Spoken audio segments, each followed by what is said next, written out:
And welcome back. Did you know that Canada has the highest rate of multiple sclerosis, MS, in the world? An estimated 100,000 Canadians are affected by this disease. To talk about his story, he is an MS patient. Gardiner joins us right now on Daytime. How are you, Ian? Not too bad, thank you. Feeling good? Yes, okay. Feeling actually fairly good at this point. Okay, and that's good to hear. Let's talk about MS for people who don't know what multiple sclerosis is exactly. We'll talk about your story, but first of all, what is MS? MS is a disease that basically affects the nervous system. It affects different people different ways, and there are 4 different types of MS. The one that I have is relapsing remitting. Okay. So what does that mean then? How does it feel? How does your body feel? For me, relapsing remitting, it was frustrating for the first 10, 12 years because it took that long to diagnose. But it was like, the first thing that happened to me was I was carrying a glass of milk and it dropped out of my hand and I lost all the strength in my hand. Wow. And I couldn't hold anything, and that lasted for about 3 months. Mm-hmm. And then by the time I got in to see a neurologist, it was back to normal, and so they couldn't diagnose anything. They couldn't figure out what it was. And so that went on and on for about 10, 12 years before we actually figured out what it was. Do you have any reason why? Did they ever give you a reason why it comes back, your mobility? No, that's just the type of MS it is. And unfortunately, MS is one of these diseases that I don't think they know a lot about yet. Mm-hmm. So there are some treatments out there, but I don't know I don't think there's any curative at this point. Okay, and we'll also speak about a treatment that you're now experiencing, which is helpful for you. But tell us about your experience, as in you were on holidays. Yes, actually, how I was, as I said, I went through and it was diagnosis or non-diagnosis for about 10, 12 years. And then we took a family vacation down to Mexico, and one morning I woke up and tremendous amount of pain and couldn't move. And so it took several hours, several bouts of pain medication to be able to get it to relax enough so that I could go for a walk. And we were walking along the beach in Mexico, and a wave splashed up my leg, and I jumped back and I yelled in pain because I thought something bit me. And we looked and there's no bite marks, so we continued walking along, and then another wave came up and hit me again, and so I'm going, there's something wrong. And so we figured it out after a little while that somehow my nerves is sort of reversed. So one leg, every time I put my foot in the water, it felt hot. I put the other leg in the water, everything felt normal. And so it was just kind of weird. Made swimming kind of interesting for the next couple of days. I bet. When we returned to Ottawa, I had a doctor's appointment to go in and see my doctor because I didn't know what it was. And before I actually got to the doctor's office, I went to my office first thing in the morning to go to work.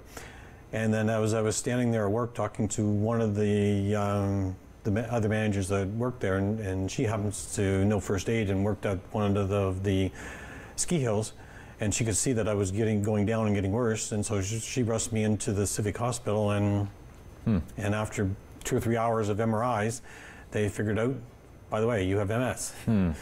So how have you been managing the disease all these years until now? For shortly after I was diagnosed with MS, the neurologist he's also a scientist, was doing some research, and so after about 6 months I was put on a trial, and they were doing a test of comparison, a new drug that just came out, and one of the standard treatments for relapsing remitting, and I was on that for 2 or 3 years, and it's kind of a pain because I had to have a needle every other day, and that was kind of the treatment. And so when you would go to an airport or go to travel, you had to explain to airport security and everybody else, and if you were traveling to the States, to customs, why you were carrying all these needles in a cooler full of ice and everything to keep everything cool, because you can't go a week without treatment. You have to have treatment every other day. And then they put me on this trial for the comparison, and about a year and a half, 2 years ago, they switched me from the needles every other day to a treatment was once or twice a year, every 6 months. Okay. And that basically gave me freedom. Okay. It made life so much easier. I can now travel, I could do anything. I didn't have to worry about forgetting my treatments. I didn't have to worry about ordering the next round of medication because the hospital basically has it, and they're waiting for me to come in every 6 months and get an infusion. Okay. You're there for a whole day, but it's basically a whole lot easier. But now there's also a new therapy.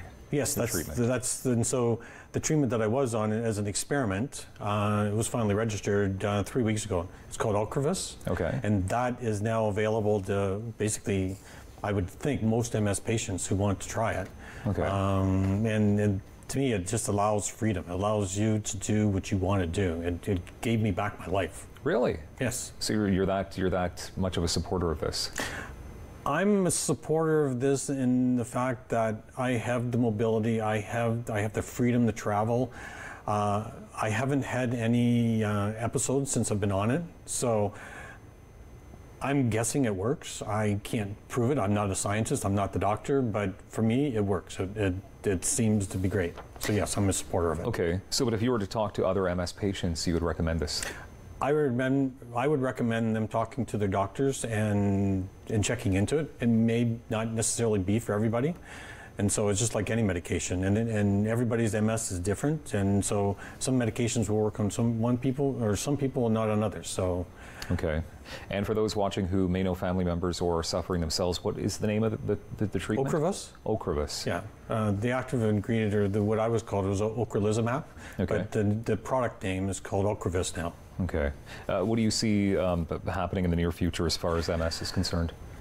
Well, I see this potential drug, as long as it's registered and recognized by all of the insurance companies, is providing a lot of freedom in the near future for people with MS. Which is great. Exactly. To me, having to take a needle every day or every other day is a nuisance. And I saw some patients, and one of the things I was worried about, if you take a needle in the same spot all the time, it kind of kills your cells, and you get these little pot marks in your body. I imagine. And I didn't want that, and so to me, this is the best of both worlds. Well, Ian Gardiner, thank you very much for sharing your story with us today, and we're glad you're feeling well. Okay, thank you very much. More details, of course, mssociety.ca. Please check them out online. Coming up, Investors Group consultant Jolene Hung with some investing tips next, right here on Rogers TV.